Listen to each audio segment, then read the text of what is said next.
Well, thank you so much, everyone, for joining our session. So far, we have 17 participants, so exciting to have you all here.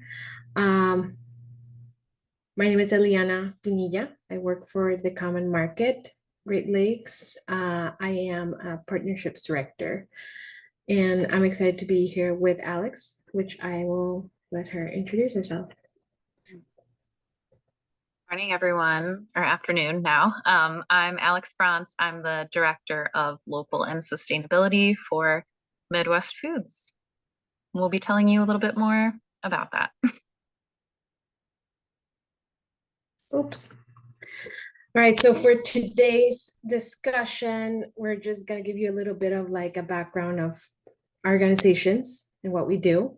And then we're going to dive into what brought you here in the first place. So hopefully we are going to cover most of the questions you have, but if not, at the end, we offer some guidance on things that are happening during this mixer that you may want to look into. So we're going to kick it off with introductions about Common Market and Midwest, then go into like commonly asked requirements that wholesale distributors have, and then just go into our own perspectives on what are some of the insights, some of the frequently asked questions, and we'll close with some practical examples. And if you had the chance to go to the previous session, we're going to be building on some of the frameworks that the H had during that conversation. If not, hopefully you'll get the chance to get back to it. So very quickly, Common Market is a wholesale distributor. We're a nonprofit organization. And being a nonprofit organization, our mission is to build sustainable regional food systems that strengthen the health and wealth of all people. And the way that we do that is we do it by creating connections between growers and institutions and their communities. We have established network of sustainable family farms, and we work with those that are independent, small, medium scale. We do year-round aggregation, so we don't only do produce or so fruits and vegetables. We also do dairy, proteins, grains, and minimally processed value-added items. And then how do we support markets for farmers, which is what we're here for? We do that last mile direct delivery. And in some occasions, we'll be able, depending on the location of the farm, able to pick up. But in other occasions, we really depend on the grower having the ability to be part of our, as part of our network, facilitate connection to our main location, which is we're out of Chicago.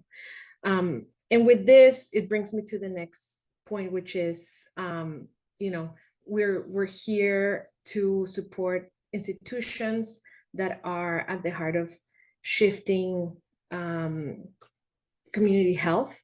And by doing that, or the reason that we are focused on institutions is we're here to support organizations that are not going to move out of the city. They're not going to move out of the locations that we're a part of, that are there to support the communities they're part of. And so that's part of our theory of change, is by connecting growers with these institutions that have commitments year round or calendar year. We're also able to improve the health of the communities that participate on those institutions by bringing better food from these growers. Our infrastructure, warehouses, trucks, logistics. We do have, we'll go into it in a little bit later, of other things that we offer to our network of farmers. But to give you a broader perspective, Great Lakes is not the only location. We work with other locations across the country. The Great Lakes is the newest location. We started about 16 years ago, so we've been doing this work for quite a bit. And it started out of the Mid-Atlantic location in Philadelphia. And shortly thereafter, we expanded to the Southeast, out of Atlanta, and Texas, based out of Houston. So with that, I'll pass it on to Alex. Awesome. Thanks, Eliana. And I have been a fan of the common market for a long time. I went to school outside Philadelphia, so there were some rumblings of the need for that work at the time. So it's very exciting to have you all in this region as well. And so similar in some ways. So Midwest Foods, we're a woman-owned, family-run regional produce distributor. We were founded in 1998. We have warehouses in Chicago and in Kenosha, Wisconsin. And we primarily work with food service chefs. We do supply folks year round. And we do everything from local to regional to national to global sourcing. So we don't exclusively source local food, but we have a dedicated local sourcing program. We're primarily a produce distributor, but we do also carry locally produced items like honey, tofu, oil, dairy, eggs, grains like rice and oats and flour, and specialty meats. So it's really something that as things have grown, as the interest in local has grown, and especially sort of for that year-round supply, there's a lot of interest in other item categories aside from produce. So it's always something we're looking to grow. A lot of the food service contracts that we have are centered around produce. In addition to whole produce, we also do fresh cut processing. So like cut pineapple, chopped cucumber, things like that, grab and go. So sandwiches, salads, wraps. We do home delivery, and then we do meal kit partnerships with local restaurants. And then we also have sort of a healthy meals. Lean cuisine is the easiest visual, but sort of a stealth health, like prepared meal, fresh, never frozen. So Midwest Foods, woman-owned, we're a family company. So there are 7 siblings, and over time, since 1998, as things have grown and interests have shifted for emerging markets, we're always innovating and looking at different things that we want to do. And all of those different markets, so the cut processing, the grab and go, are all outlets as well to source local and to be able to provide local product in all of those avenues. You can go to the next slide. So our local mission is to support local farmers and strengthen the regional food system. So we define local as products sourced from urban and rural farm partners in Illinois, Indiana, Wisconsin, and Michigan. We have a 2-pronged approach for offering local, meeting client requests for both ease and for novelty. So an example, so when product is available locally at scale and competitively priced, we shift the supply chain to regional sourcing for the period of time that it's available. So one example is blueberries. So during the summer, all of the blueberries that we source are from Berry Delicious in Michigan. And this is an example how, in terms of ease, Stroger Hospital, which is a Cook County hospital that is a part of the Good Food Purchasing agreement, they received these local blueberries by just ordering blueberries from us, as they do the rest of the year as well. And then during other times of the year, it comes from other regions. Then in terms of novelty, we'll talk a little bit more about that difference later on, more unique products selling by the farm, and things that may, due to the farmer's scale, be more expensive and cost correctly for that market. And so chefs are then opting in to maybe spend a little bit more on those items or to highlight unique items on a menu. So we prioritize sourcing from BIPOC growers, women, and veteran-owned businesses. And we focus on storytelling and reporting. So we try to make it really easy for chefs to incorporate local product into their menus. Go to the next slide.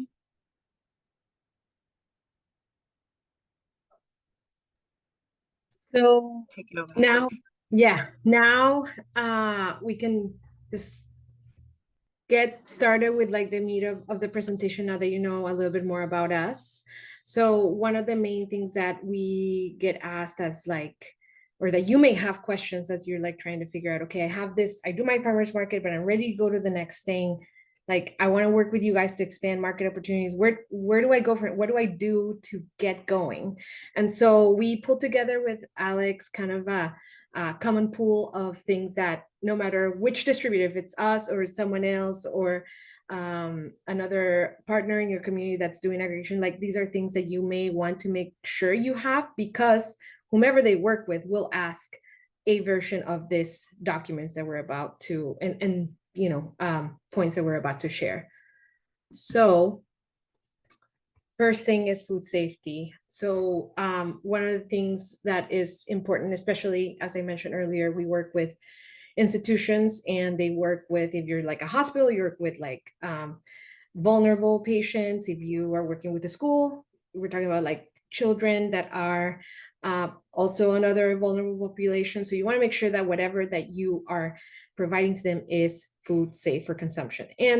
And strictly speaking, GAP is off the gate the more important thing for them, because it provides them the guarantee of a lot of the things that ensures that if something were to go wrong, there is the systems in place to be able to trace back and ensure that that product is able to be accounted for and prevent further illness or whichever the situation is.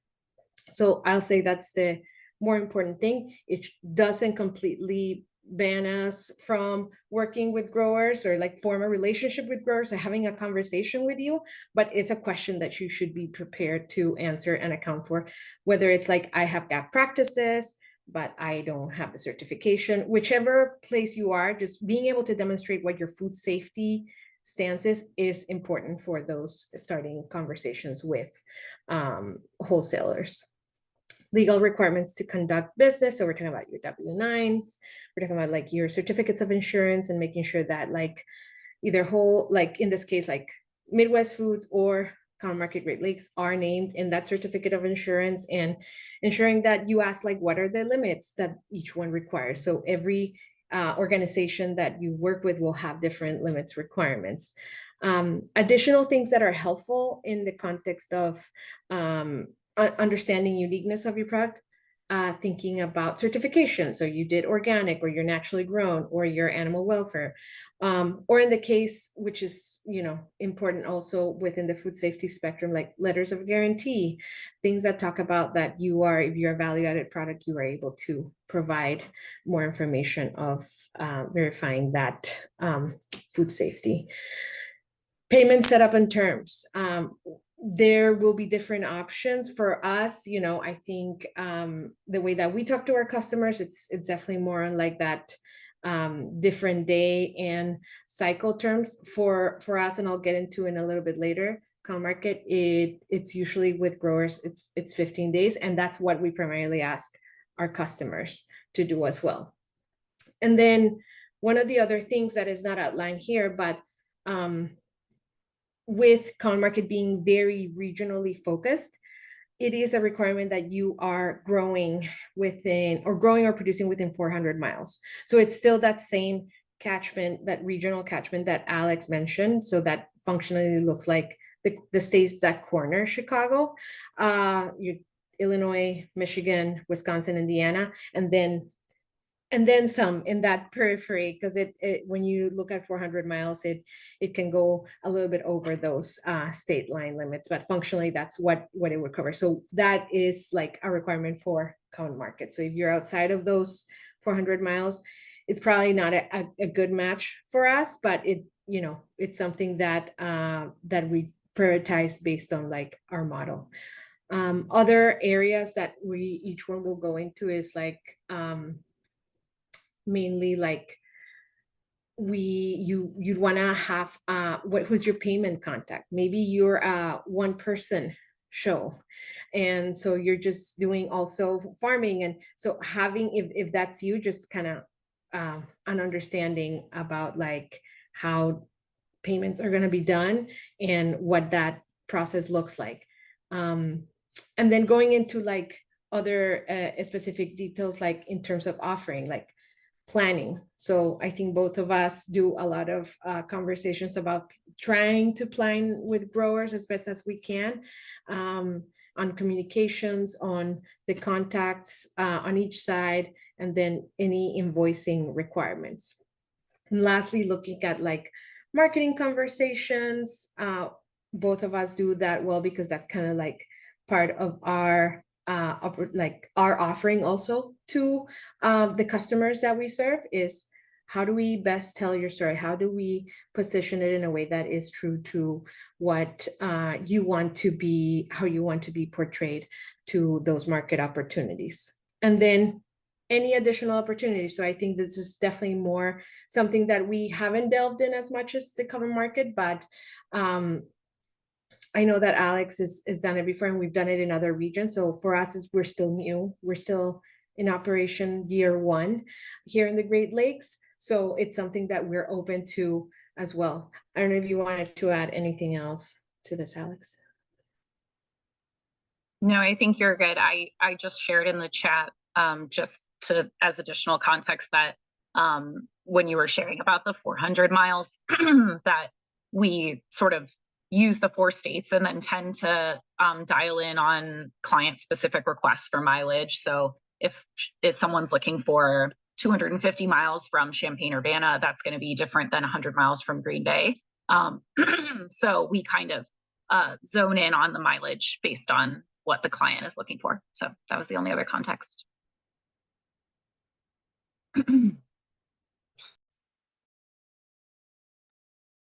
Okay. So frequently asked question when Eliana and I were talking about putting this presentation together was, what should I grow? Like, what are chefs looking for? And so we wanted to take a step back because I think the sort of advice that we both lead with and that we've seen the most success with for growers is to start with factors that are just sort of awareness and self-assessment of where you're at. And I think I will say again, I feel like H's of supply chain who presented before us for this series, and there's some great sessions coming up later as well in the mixer that really offer some really great tools for like self-assessment and evaluation in terms of in terms of producer readiness. But a couple of things that we found to be helpful questions to ask when deciding what to grow are what grows well in your soil and your setup? What do you like to grow? I feel like that's always the thing that I hear my buyers talk to people about. What do you like to grow and what do you have experience with? An example for that is like this season, we worked with a grower that normally does a certain vegetable for us and they wanted to try something new. They were able to do it, but because they were trialing it, it wasn't the yield they were expecting. It wasn't a huge volume. It wasn't a lot of sales. So we took what they had. But that's an example of like the experience that you have with something also matters. Like, what do you have experience growing and what can you provide consistently? And that kind of leans into the next thing, which is consistency in the context of communicating availability. So the clearer that it is to be like, generally around these times, I'm going to have these items at this volume. That's really, really helpful for us in terms of buying and also facilitating those chef relationships and communicating that to the chefs and giving them a heads up so that they can menu things so that they can work to incorporate items on a menu. So consistency and communication are huge. So what can you offer consistently? What infrastructure do you have? So this was something that, for example, if you don't have a cooler, like you may not want to grow like a ton of lettuce and have lettuce be your main product because you're really going to need a cooler to do that well and to not have quality issues. So that's something that is a factor, sort of what do you have now and what are you looking to have? And then what does it cost you to grow and pay yourself? So if you're deciding what to grow, and H touched on this in the prior presentation as well, like sometimes the most popular item or the top item that a chef is buying at a location may also be the most price competitive. So like that is a harder item if it's really, really important that you know your own cost and that you can negotiate and know what you're sort of how low you're able to go and what you're advocating for really clearly. And sometimes that's why sort of the advice from the prior session was like to look at things that are semi-unique. You may not want to look at like those top items that someone is buying because those are going to maybe be more price sensitive. Did you want to speak to the delivery point, Eliana, or anything else in that awareness section? Well, what I was mentioning earlier was just if you don't have access to a truck, having the Right. conversations of like, how are they picking up at the farm gate, or do they Mhm. have third-party logistics that they work with? And then what does that build into the cost of your product as well? That's an important piece, especially if you don't have the trucking in place. And that's also something that you want to, just pointing out again, enterprise budgeting, like knowing what the price per mile to move your Mhm. truck with the different items that you want to make sure that um, are going to be circulated with your wholesale distributor. Um, but that was the only point that I have here. Mhm. Um, yeah, so then once you sort of assessed like your awareness of your operation and what you think would be a good fit, there's also questions that you can ask buyers. So what products are you looking for? Are you looking for specialty culinary products? And I wanted to offer two examples here. So one thing, microgreens are an example of something that we've seen a lot of microgreen offerings because they grow quickly. There's like, you can grow them year round. They're very nutrient dense. They're very like exciting to grow. Um, and there's a lot of momentum. There's accessibility points of microgreens.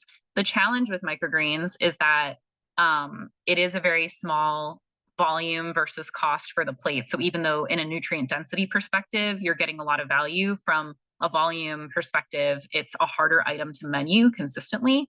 And there's sort of a saturation and a like kind of cap on the market in terms of the demand. So how many people are going to be adding microgreens to how many dishes? I've seen the conversation of adding microgreens to like pizzas at a university, and the chefs were like, it's not worth it to do that.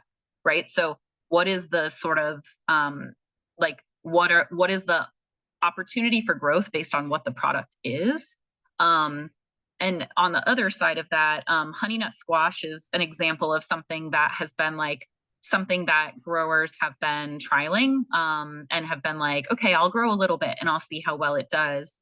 And that's something that at least we've seen, like, it's a newer item, but it's basically like a smaller butternut squash that is sweeter. So the potential to, you can put half a honey nut squash on a plate and serve that in a way. It's more family sized at home to be able to get through. It's smaller than a full butternut squash. So there's sort of these positive drivers of like that might work really well and continue to grow and actually be something that there's more demand for season over season. So there's that baseline question of, are you looking for specialty culinary in the first place? And then there's sort of these other considerations of like, what is the reception going to be like, and what's the potential to have consistency if you're going to lean into offering these types of items. Maybe the next slide. Add on this one was the key on the learning is the prompt. So while what products are you looking for is a good question, is like you can also take that to the next level and say, what products are you seeing highest demand for and why? And then like understanding like, and what customers are asking for this, and what kind of volume are you seeing moving on these products, and just be open. I know that there's always like the mentality like, I have this to offer, but also like be in a position to learn, because that could help you also. All those insights, all that data can help you inform how you plan, maybe not for the upcoming season, but for future seasons, or building that relationship with the buyer. Mm-hmm.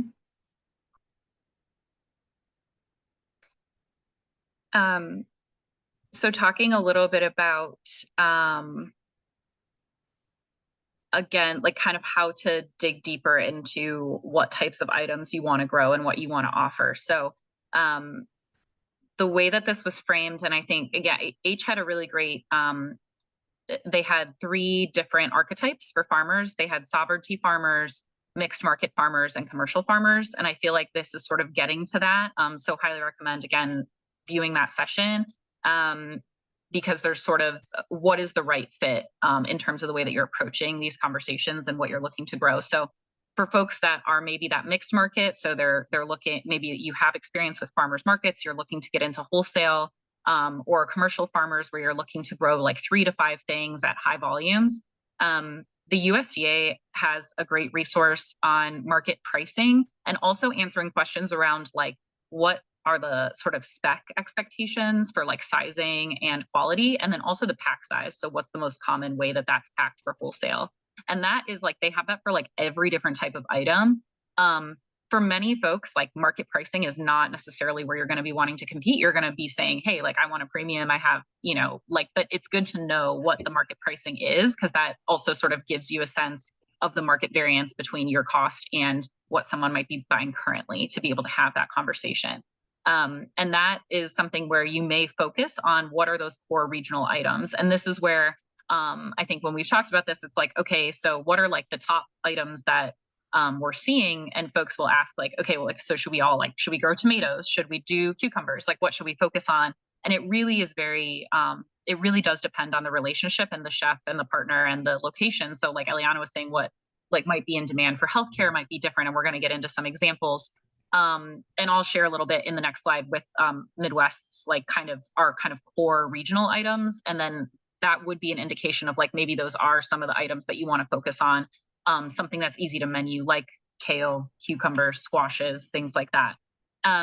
If you're interested in sort of the farm story and branding well, one thing that you can do is really set yourself apart by being the person that does variety. So if you're like, I want to grow a bunch of different things, and that is the way that I'm setting that up as a signature item so that I'm branded that way. So my farm story is essential to the way that I'm marketed, and I'm offering those more unique items that are going to require a conversation to be menued, but are really exciting to menu, and they drive folks to, you know, chef creativity, like all the things that are like fun about trying to do things and offer new things. That is something that maybe you're still sort of focusing on, maybe 3 to 5 items that you're doing well. And one thing that can happen with this, so for both cases, like, so whether you're looking to work at a larger scale or you're working to, and maybe you are sort of doing both, maybe you're still aiming for that medium large scale, but you just want to have your sort of signature to be variety. It was recommended by my buying team to like really consider introducing one new item a year to have something to talk about and to test the market, and to think about that and to value that differently. So it's not going to be something that maybe because you're sort of looking at it as a sample, you're not necessarily costing it out in the same way, or maybe you're not investing in it in the same way, but you're sort of doing that test, and it gives you something new to talk about, like the honey nut squash, where it's like, okay, my core items are kale and, you know, beets, but I'm going to go with honey nut squash this year. And like, let me tell you about, like, it's this cool thing. It's sweeter, it's small, you know, like kind of being able to have something to talk about and then see where it goes and to test the market. If you're hearing things like that was something that came up, trends can be hard to follow because other farms have maybe had an opportunity, or season to season, it's hard to tell whether it'll stick around or whether it'll evolve. If it'll like, so trends are just always kind of a moving target. So you don't want to plan, especially since you have to plan so far in advance to buy seeds and do all the investment that you're doing up front. It's sort of like being mindful of trends and trying new things, but not over investing in those sorts of risks is basically sort of the general advice when deciding those types of things. I was gonna say, you want to test that against like your current, whether it's again a one-person show or you have staff, right? What's the capability to not only do all the production piece and conversation with buyers, but also the inventory management, and I would say even taking it back to the fundamental level, that food safety piece. Are you able to, like, if you have like many crops, able to maintain food safety, and like what's the market, right? If you're trying to enter an institutional market with this very like varied amount of, you know, specialty products, is it realistic to think about like how does that stack up against your internal capabilities, from a staff powered perspective, to keep track of all of these things and be able to like comply with all the the things that are required for that. So that could be your kind of viability measure point, that you can get very excited about all these other things, but if you're trying to enter a wholesale market and you're not able to just provide like those basics, it'll make it not challenging. It'll be definitely an experience that it could prove tiring over time, overtaxing. So passing it back to you, Alex.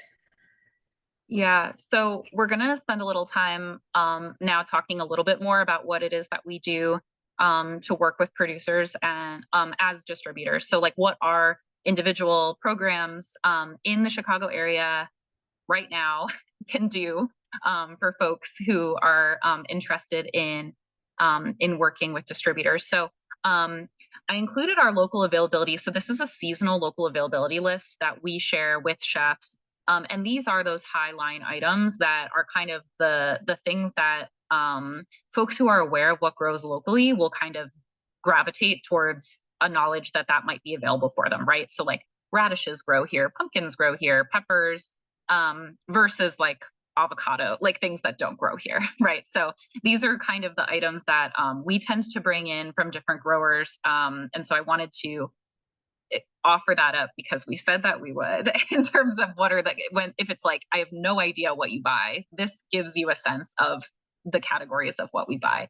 And then there's a lot here. I apologize for the text heavy slide, but I just, generally our resources just try to, again, make it as easy as possible for chefs to identify local product when they're buying from us.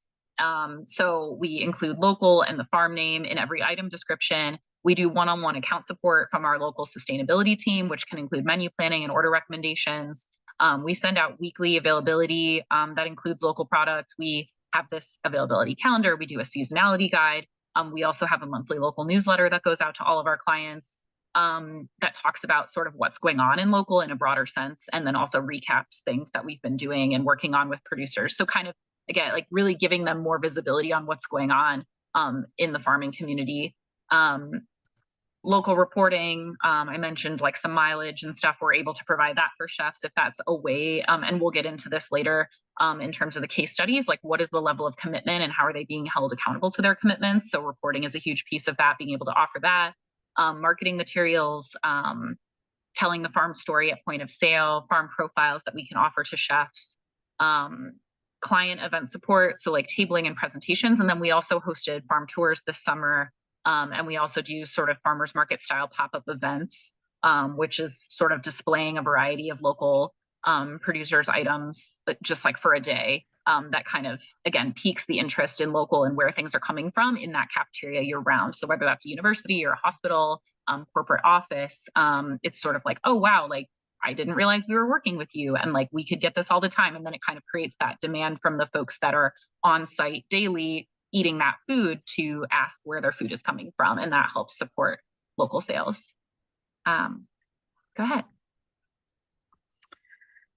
So I'm gonna, in the interest of time, to make sure that we get to our case studies, I'm gonna say yes, ditto to what everything that Alex said. We are very similar in our approach to market producers. The only thing that I will build on, like specifically for the common market, being a nonprofit organization, we're able to accrue resources that allow us to support approved growers within our network. We have, as part of the pandemic, coming out of the pandemic, seeing the need for our growers to remain viability, not only in the market, but also in other additional financial tools. We have built this for, again, our approved network of growers.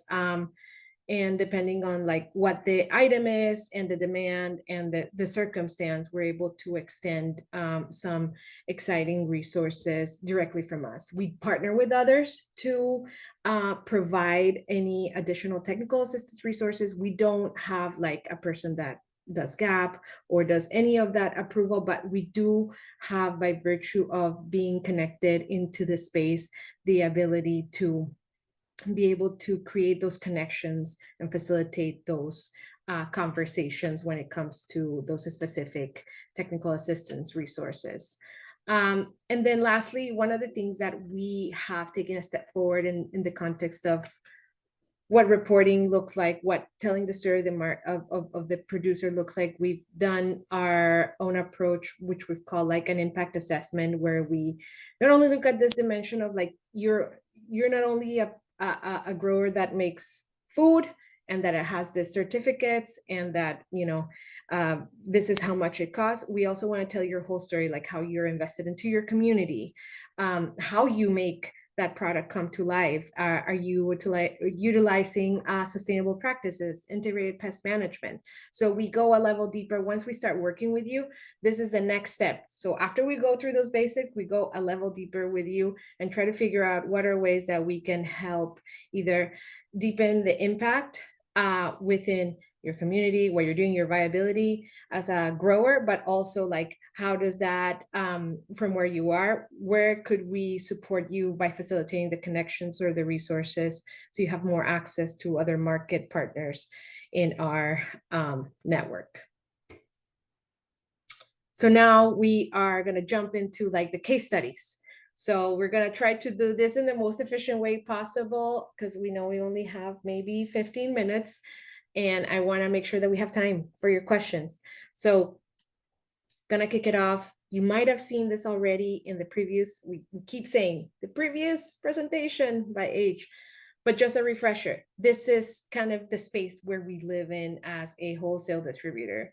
We are looking up, we're looking at our food service management partners, we're looking at our institutions, whether they are like self-operated or through some of these partners. And we're also looking at what the eaters are asking to those institutions. And we're also looking the other direction, which is you, the grower, to help us support some of those conversations. Because if we don't have the product, then there's no conversation with the institution. And if the institution is unable to connect with us and meet us with like some of the values that we talked about today, about being local and regionally sourced and committed to sustainability, then it's just really managing that dynamics of those relationships where we stand there in the middle.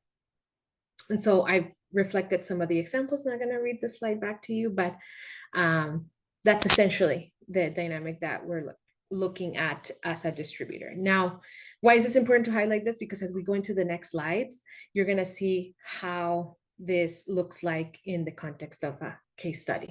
So I'm going to kick it off with like the perennial one that there's always a grower is like, I live 5 miles from my school. Why can't I sell to my school? Like, why is it like so hard? It's like a no-brainer. I'm there. Why do they have to get, the broadliners of the world to get you milk from across the country or vegetables across the country? So we live in the reality of a global supply chain.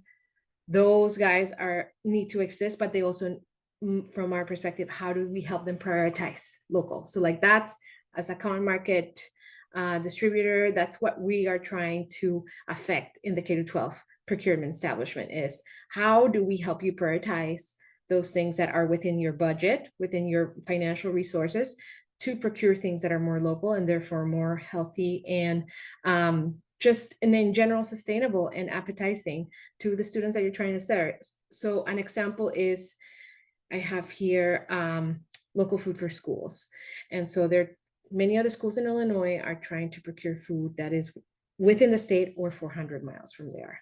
Vast majority of our community, of like our schools that we're serving, are in the Chicagoland area. And so how are we connecting to them, or how the connections are established? We're part of the spaces that they're part of. So Illinois Farm-to-School conversations, looking at the Illinois School Nutrition Association. And we do have relationships with food service management companies where we're an approved vendor. It facilitates it's a quicker turnkey access to those spaces. So that's something that you'll see as a thread through here, that there's a difference between like somebody that's self-operated and a food service management company. I want to say it's like a steep curve to get into some of these like food service managed spaces, but once you're in, it's a little bit easier, especially as a wholesale distributor. And Alex, you probably are definitely more in the space than we are, but essentially it has opened a lot more doors quicker for some of the products that we're representing from our producers. So, and the commitments is, if it's a school that they're not there, right? The reality is that they're not there to do like scratch or quick scratch, everything is coming from a package. That may not be the school that is your customer. So you want to know, are they doing anything that is either like farm to school related? Do they have operationally the ability to receive your product in a way that you don't have to stop in 40 schools, and they have, sites of aggregation? Have they started any local procurement in any way, shape, or form? Are they doing like the Great Apple Crunch, right? So as you are trying to get into the spaces, understanding, kind of mapping where they are in that spectrum of like, we're doing everything that we get from our broadliner, or we're buying at least, apples in the Great Apple Crunch, or we're buying like yogurt locally, or whichever where they are. Like, you want to be on the spectrum that they have the ability to like process further if you're selling, for example, whole carrots or a head of lettuce, and you don't have that value added product. Lastly, from a capability perspective, financial access is important, because some of the schools do have the ability to have the budget, whether if it's a private school, sometimes they'll have a little bit more flexibility. If it's a public school, they have more rules to abide from a procurement perspective. They can buy under a certain purchasing limit. So there's still funds that they have access to purchase from you without having like a formal bid or contract. So I think in understanding a little bit more about like how they're buying, like how they're operated, is definitely goes a long way when you're trying to establish those relationships.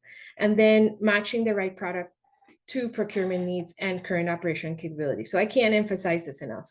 I can have all the carrots of the world, but if their staff doesn't have the knife skills, or if they don't have like the RoboCoop or whatever systems that they need in their operations to do it, it doesn't go too far. So I would also think about like, what would it look like to work with value-added producers? Like, I'm going to put you on the spot, Alex, that are doing cut vegetables, right? If that's something like, looking for those that are doing that. We unfortunately don't do it. We partner with those that do it. So it's something to consider. But if you're like a hand fruit, or if you're something that could be like measured in a cup or a half a cup type of product, or if they asking if they have a salad bar. So those are capabilities that you need to be aware when you're going into this type of spaces, is like asking, like, there's a broader question. I'm happy, like, if you want to connect with me afterwards, I can share with you kind of like the prompts to share with schools. But usually a wholesaler will facilitate that whole conversation for the producer. And I think that where I've seen most success for farmers working directly with schools is understanding if this is a self-operated facility, because then that'll be a more flexible conversation that with a food service management company.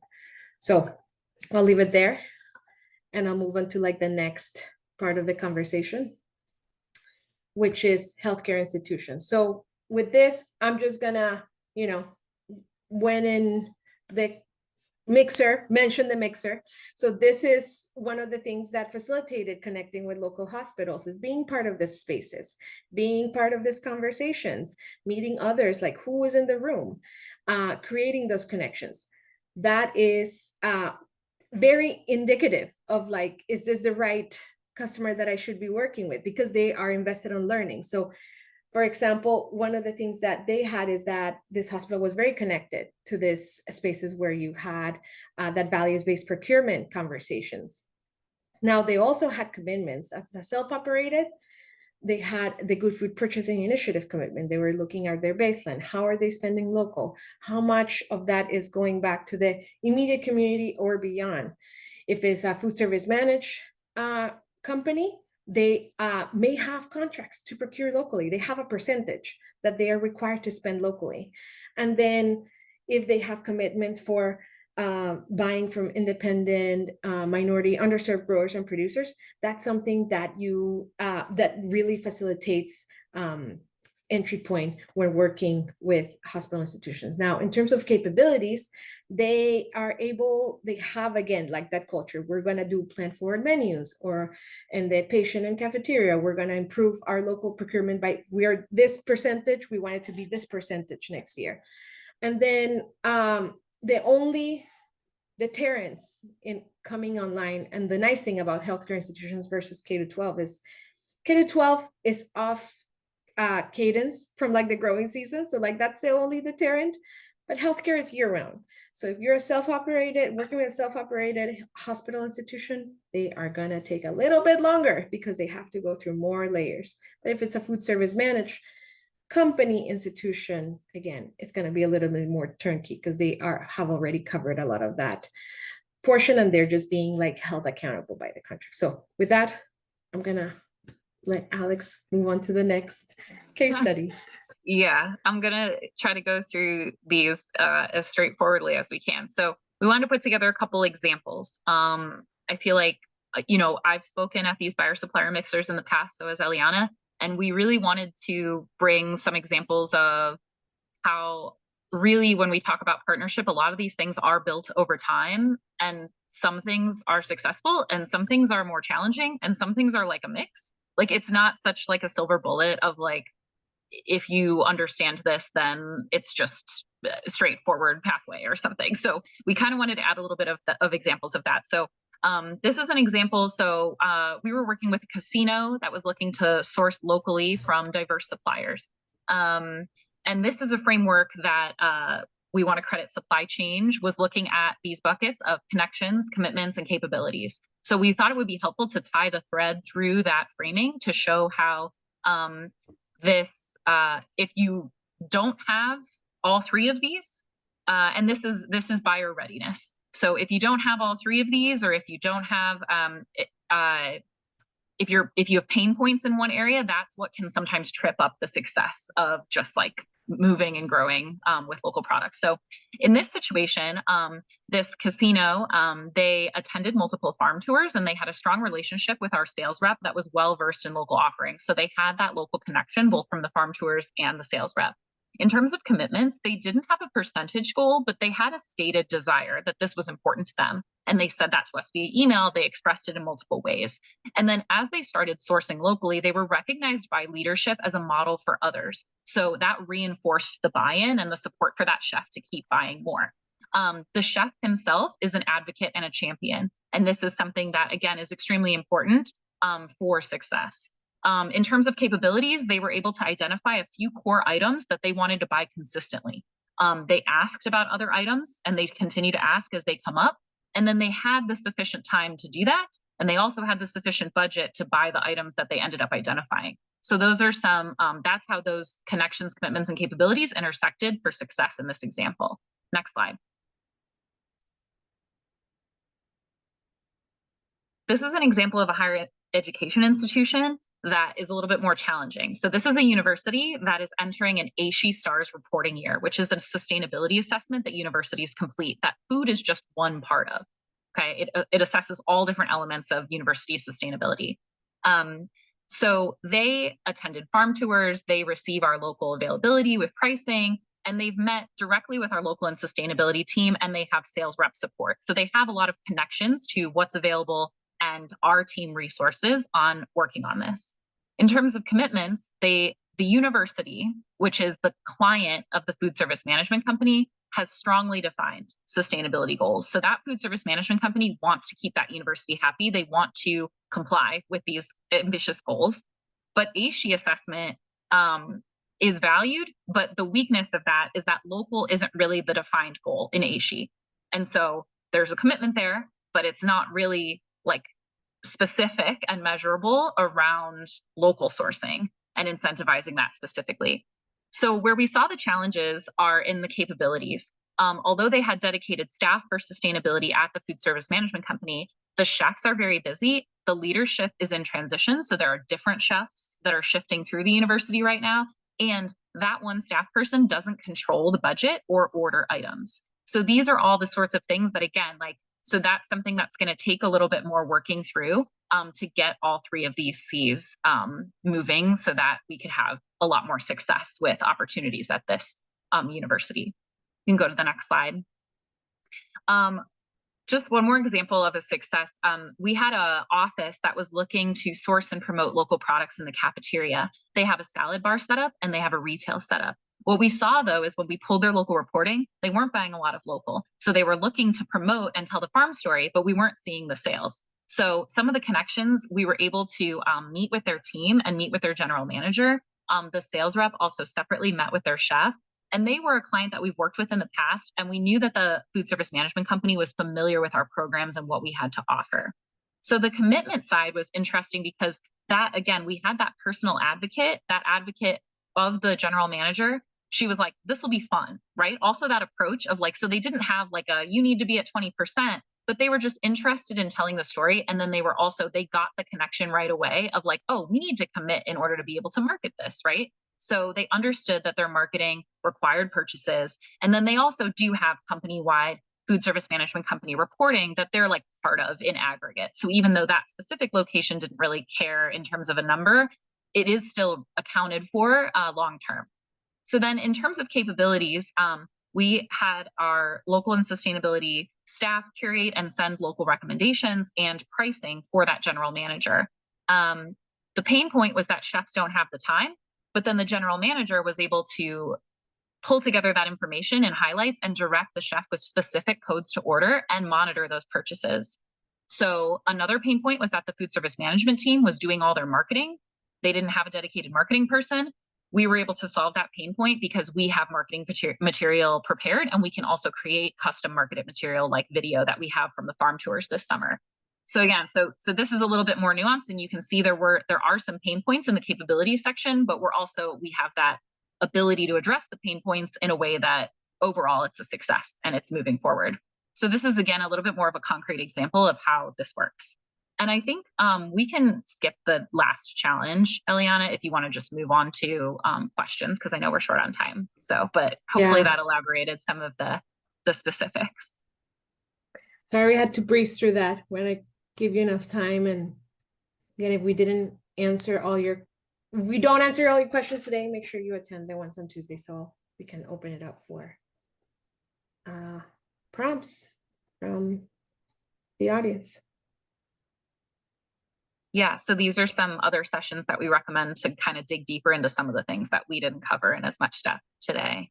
But are there any questions?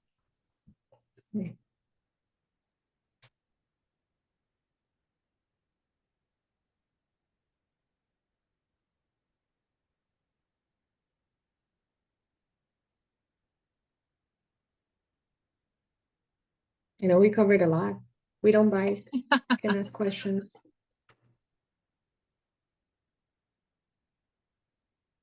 I have a quick question.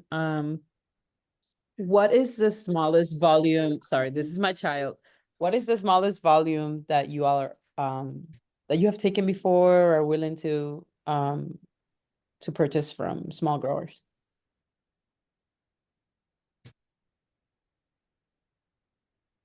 I can just answer the question that usually what has been helpful for us to facilitate like meaningful movement of food to like customers has been at least half a pallet. And I know that depends on like the packaging configuration, but if the grower is able to provide like a pallet of product, which can be anywhere, you know, if you're using like greens, it could be like 50 cases, or it could be like half a pallet, 25 cases. That's kind of where we've been more, we can, you know, work more consistently with that. But I don't know, Alex, what is the case for Midwest? Yeah, we don't have like a set case minimum, but it is something that we've discussed because I think this was also something we talked about, Eliana, in terms of being like, sometimes it's like helpful if we state what we can really do feasibly and just make that clear. I think we always want to work with everyone and make sure that there's opportunities to work with us over time as well. So it's like, we never want to like fully close a door, but there is sort of an element. And actually, if you wouldn't mind, actually, if you want to go back to that last challenge, this is actually an example of like that farm for the university. Yeah. So like this was a university that was really interested in working with a newer, this was an urban hydroponic farm that was also mission driven. They were looking to invest in like employment opportunities for the community and all these different things. And so they had a lot of support from the university, that a lot of interest, but one of the pain points was that the university was ordering really small volumes. So they were just ordering like 3 cases of lettuce at a time. They weren't ordering consistently between all their units. And so those like 3 cases of lettuce, so we can take an order for 3 cases of lettuce, but because of the logistics on our end, because this was in Wisconsin, we were stopping a semi trailer there. So like to stop a semi for 3 cases doesn't make a lot of sense. And is an ongoing pain point. But I will say, if we have a restaurant in downtown Chicago that's looking for 3 cases of something from a farm partner that we stop at frequently or that's on our route, we can easily stop by and get 3 cases from someone and then deliver that with a van, with like a Sprinter van in the same day or something. So like it really depends on like the other logistics involved. But I will say that was one of the things that ultimately led to a lot of challenge for that example. And then I also will say later, and I think that like the recording in these slides will be available, but this was also an example where over time, some of the programs like LFPA and Local Food for Schools offered much better pricing for the grower. So the grower shifted their market and like was kind of disincentivized to sell to the university because they were being paid 3 to 4 times more for LFPA. Which is awesome. And we want growers to get paid, but it did create a pain point because then when they came back around and had more volume later on, the university was not as interested in picking that conversation back up because they felt like they built a marketing program around trying to promote this farm and the farm kind of like just stopped selling to them. So I think that's a much more complex situation, but that is something that that also evolves over time. So even when like the seeds of these partnerships are planted, things can shift year to year and season to season that affect whether or not things continue to be a success or whether they face new challenges. So thank you so much, Alex. Anna, I think there's another session, so we have to get everybody out of here. But then also there's a networking session at the end of the day, so we could answer some of these questions that are still lingering. And please, everybody, thank our hostesses, Eliana and Alex, Midwest Foods and Common Markets. They did a great job. Such expertise. It was great info session. I feel like I learned a lot. I don't know about everybody else, but I didn't know anything about that before. And yeah, Alex just dropped the link to the survey again. Awesome. Thank you. Thank you, everyone. For coming.